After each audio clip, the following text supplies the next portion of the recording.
MSP यानी minimum support price पर 2015 में की गई एक रिपोर्ट नेशनल सर्वे के मुताबिक ये बताया गया है कि मुल्क में सिर्फ 6% लोग ऐसे हैं जो मिनिमम सपोर्ट प्राइस पर अपना माल बेच पाते हैं।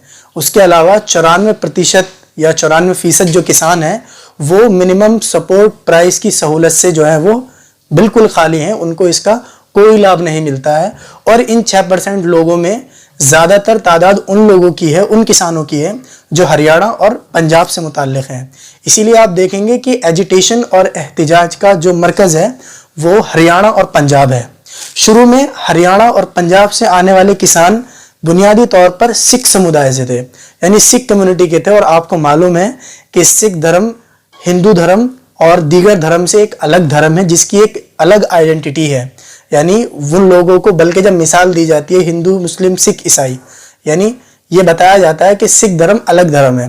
तो आपने देखा कि एजिटेशन जब शुरू हुआ, शुरू में जब लोग दिल्ली की तरफ कूच करने लगे और हरियाणा के बॉर्डर्स पर, तो मीडिया ने एक किस्म का ये हवा पैदा करने की कोशिश की कि जो किसान एजिटेशन का जो समर्थन है वो आतंकवादी गतिविधियां से जो है वो लैस है। यानी आतंकवादी जो है खालिस्तान वगैरह के समर्थक जो हैं उनके जो है एजिटेशन में दाखिल हैं। लेकिन आपने देखा कि जब बाद में आरएसएस के किसान संघ ने और मुल्क के दूसरे जो किसानों के जो तंजीमें हैं उन्होंने जब सपोर्ट पेश किया इनको, तो गोदी मीडिया ने देखा कि ये जो एक परसेप्शन जो बनाया जा रहा है, बल्कि दैनिक जागरण ने तो इस पर एक हेडिंग लगाई थी कि किसान आंदोलन में लगे पाकिस्तान खालिस्तान जिंदाबाद के नारे, और फिर पहली हेडिंग में ये बताया गया कि इस खबर की पुष्टि नहीं हो सकी है।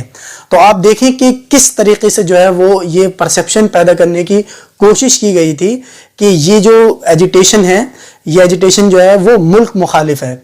मैं आपको बताता चलूं कि एनटीसीए प्रोटेस्टर्स के मुताल्लिक भी यही कारकर्दगी अंजाम दी गई थी।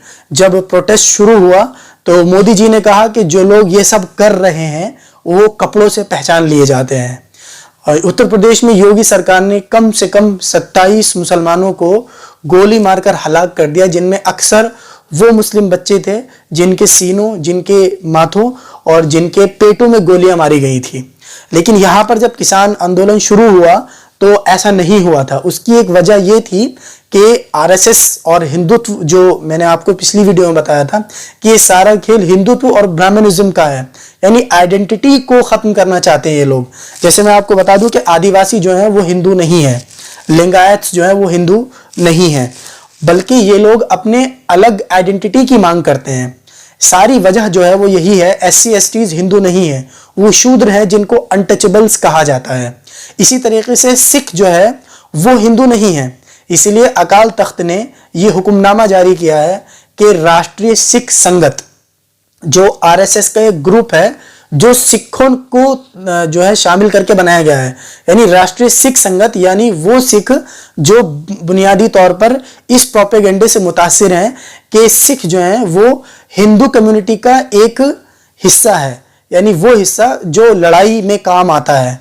तो ये परसेप्शन पैदा करने की कोशिश किसने की है? आरएसएस ने की है। लेकिन जो सिख समुदाय है वो इसकी मुखालफत करता है। यानी असल लड़ाई जो है आइडेंटिटी की लड़ाई है कि देखें मुसलमानों को तो ये लोग हिंदू साबित कर नहीं सकते, इतना बोल देते हैं कि हिंदुस्तान हिंदू राष्ट्र है, हिंदुस्तान में रहने वाला हर व्यक्ति हिंदू है ना। यानी हिंदू, मैंने बताया था आपको कि कोई लफ्ज नहीं, यानी ब्राह्मणिस्ट जो अकीदा है, यानी भारत माता का जो कॉन्सेप्ट है जिसकी पूजा आरएसएस और उसके समर्थक वाले लोग करते हैं, यानी ऐसा भारत जिसमें कोई भी धर्म ना हो सिवाय ब्राह्मण और मनुवादी धर्म के अलावा। तो आपने देखा कि किस तरीके से सिखों के जो प्रोटेस्ट है उसको कम्युनलाइज करने की, उसको टेरर के नाम पर बदनाम करने की कोशिश की गई। लेकिन जब मुल्क के मुख्तलिफ जो है किसान संगठन साथ में आए तो गोदी मीडिया का प्रोपेगेंडा जो है वो धीरे धीरे खत्म होता गया। इसमें एक कॉमन बात और देखेंगे आप कि सरकार जब भी कोई ऐसा कानून पास करती है जो मुस्लिम मुखालिफ होता है, अनकॉन्स्टिट्यूशनल होता है, या जो है वो इकोनॉमी के मुखालिफ होता है, तो वो कहती है कि ये इसको गलत समझ रहे हैं, गलत इंटरप्रेट कर रहे हैं, यानी ये लोग बहकावे में आ गए हैं। यानी ये बावर कराने की कोशिश की जाती है कि लोग जो है बुनियादी तौर पर भ्रम का शिकार हो रहे हैं। ऐसा कुछ है नहीं, किसान बिल जो है वो किसान हित में है, किसान मुखालफत में नहीं है। इसी तरीके से CAA सिटीजनशिप अमेंडमेंट एक्ट जो है वो मुस्लिम मुखालिफ नहीं है, बल्कि जिन पर जुल्म किया गया, जो प्रताड़ित हैं, उनको जो है वो नागरिकता देने का एक प्रावधान है। तो आप यहां पर गौर करेंगे कि सिखों के साथ जो अभी जो डोमिनेशन है, यानी जो अगर आप आंदोलन को देखें तो उसमें डोमिनेशन किसका है? सिख कम्युनिटी का है। और आप देखेंगे कि सिखों में और मुसलमानों में एक किस्म का जो है वो लगाव है, या जिसे बोलते हैं कि एक अटैचमेंट है, इमोशनल अटैचमेंट। क्योंकि 86 के दंगों में जब इंदिरा गांधी को कत्ल किया गया था तो RSS और BJP ने एक बड़ी रोल और भूमिका अदा की थी। इसको जिक्र किया है कैप्टन अमरिंदर सिंह वगैरह ने। यानी 1986 में जो दंगे हुए थे जिसमें सिखों की नस्लकुशी की गई थी, उसमें RSS और BJP के करीब 48 लोगों के खिलाफ FIR दर्ज की गई थी। इस चीज को जिक्र किया है अमरिंदर सिंह वगैरह ने। 48 FIR दर्ज की गई थी। तो आप देखेंगे कि इस वाकये के बाद जो है वो RSS ने, यानी हिंदुत्व और ब्राह्मणिकल जो थॉट है, उसने ये करने की कोशिश की कि वो सिखों को करीब लाने की कोशिश कर रहे हैं। यानी सिखों की जो आइडेंटिटी है उस आइडेंटिटी को खत्म करके उनको हिंदू की मिलिट्री के तौर पर पेश करते हैं कि हिंदू धर्म की रक्षा के लिए बनाए गए हैं।